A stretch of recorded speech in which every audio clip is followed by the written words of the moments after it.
उसमें कुछ अच्छे सलाहकार भी शामिल हो गए क्या? क्योंकि मुझे खूब अच्छे से याद है जब दूसरी भारत जोड़ो न्याय यात्रा, भारत जोड़ो यात्रा के बाद शुरू हुई जनवरी के महीने में, इलेक्शन कैंपेन बिल्कुल वर्ज पर खड़ा था और सारे इंडिया अलायंस के घटकों ने कहा कि भाई कांग्रेस अपनी ढफली अपना राग, ये तो इलेक्शन कैंपेन का वक्त है, अभी भारत जोड़ो न्याय यात्रा की क्या जरूरत है। But Congress stick to that और उसका फायदा भी मिलता हुआ राहुल गांधी की छवि में दिखा और बखूबी दिख रहा है। ये कोई नए स्ट्रैटेजिस्ट भी जुड़े हैं क्या राहुल गांधी के साथ?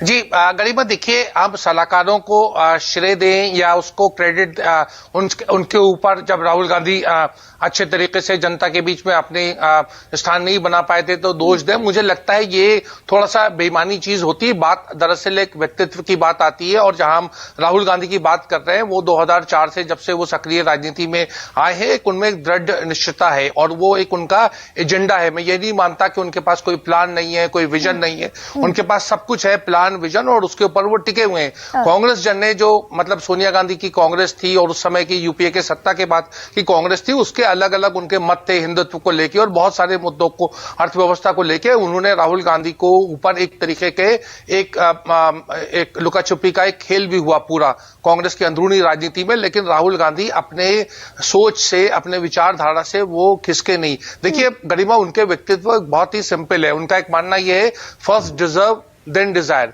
तो उनको मनमोहन सिंह ने 3 बार प्रधानमंत्री होते हुए मंत्री बनने का ऑफर किया, लेकिन राहुल गांधी जो थे मनमोहन सिंह के मंत्रिमंडल में नहीं शामिल हुए क्योंकि उनको लगता था कि अभी उनके पास बहुत कुछ सीखने को है और ये चल रहा है। अभी भी मुझे लगता है कि राहुल गांधी प्रधानमंत्री बनेंगे, इसमें मुझे अभी भी थोड़ा सा मुझे संदेह है, क्योंकि जिस तरह की राजनीति है, गठबंधन की राजनीति, गरिमा, राहुल गांधी इस समय राजनीति के सुपरस्टार हो गए हैं, इसमें कोई दो राय नहीं है। लेकिन वो इंडिया गठबंधन नाम की जो एक फिल्म है, वो फिल्म 2029 में वो हिट होगी, कामयाब होगी या नहीं, ये बहुत सारे उसमें उतार चढ़ाव है। जैसे आपने कहा, विनोद जी तो अभी बता रहे हैं कि भाई पहले तो 3 राज्यों के चुनाव, उसके बाद यूपी के देखिए, अभी हरियाणा का इलेक्शन है, महाराष्ट्र का इलेक्शन है, उत्तर प्रदेश का इलेक्शन है। आप कह रहे हैं कि राहुल गांधी हमेशा से एक शाइनिंग पॉलिटिशियन के तौर पर थे, लेकिन 19 में अपना ही गढ़ हार गए अमेठी राहुल गांधी और फिर पलट कर गए भी नहीं। तो ये कहीं ना कहीं अपरिपक्व होने की कुछ लक्षण भी थे क्या, जो अब धीरे धीरे रेक्टिफाइंग मोड में गए हैं राहुल गांधी? देखिए, 2019 में राहुल गांधी का एक पूरा एक राजनीतिक आकलन था जो विफल साबित हुआ, और उसीलिए उन्होंने 25 मई 2019 को त्यागपत्र दे दिया। और उस त्यागपत्र में बहैसियत कांग्रेस अध्यक्ष उन्होंने ये भी कहा था कि उनके परिवार का कोई सदस्य जो है वो पार्टी का अध्यक्ष न बने। और फिर कांग्रेस में अंदरूनी एक बड़ी लंबी कश्मकश रही और सोनिया गांधी जो थी, जो उसकी कार्यकारिणी अध्यक्षा बनी रही, और वो मामला आकर के 2021-22 में आके सेटल हुआ जब मल्लिकार्जुन खड़गे बने। तो राहुल गांधी ने उस समय भी वो हार को लेकर उन्होंने कभी ये नहीं कहा कि मेरी गलती है, और मेरी गलती नहीं है, उन्होंने अपनी गलती मानी। और उसके साथ उन्होंने पूरा एक उम्मीद की थी कि कांग्रेस के उस समय के मुख्यमंत्री हैं, वर्किंग कमेटी के लोग हैं, वो लोग इस्तीफा देंगे। किसी ने इस्तीफा नहीं दिया। यहाँ राजकिशोर, विनोद शर्मा जी, गौतम लहरी, सब लोग जो है वो उसके गवाह हैं। और उस समय राहुल गांधी थोड़ा कांग्रेस में अलग थलग भी पड़ गए थे। तो उनका जो एक अनकन्वेंशनल पॉलिटिशियन का जो रूप है, लेकिन गरिमा, अभी आज की स्थिति में आते हैं, वो तो इतिहास में बहुत सारी चीजें हुई, सबने देखा और लिखा और पढ़ा गया है। सबसे बड़ी आज समस्या यह है कि कांग्रेस जो है, जो 320 सीटों पे चुनाव लड़ती है, तो अपने बूते पे वो, उसके लिए बहुत मुश्किल है कि वो 200 से ज्यादा लोकसभा की सीटें जीत के आए। और जब तक वो 200 की लोकसभा सीट नहीं आएगी, तब तक राहुल गांधी प्रधानमंत्री पद के सशक्त उम्मीदवार और दावेदार नहीं होंगे। अभी मैं कार्यक्रम में था जहां अखिलेश यादव थे, और अखिलेश यादव ने खुल के कहा कि जो शैडो प्राइम मिनिस्टर की बात है, भाई सबको अपनी अपनी उत्तर प्रदेश में सीटों के बंटवारे में कितनी मुश्किलें पेश आई। ममता बनर्जी ने मना कर दिया, हम नहीं देंगे, अकेले चुनाव लड़ेंगे। तो ये 400 के पार का जो आप कह रहे हैं कि कांग्रेस को जैसे जैसे कांग्रेस की स्टोरी मजबूत होगी, वैसे वैसे उनके ऊपर चुनौतियां आएंगी।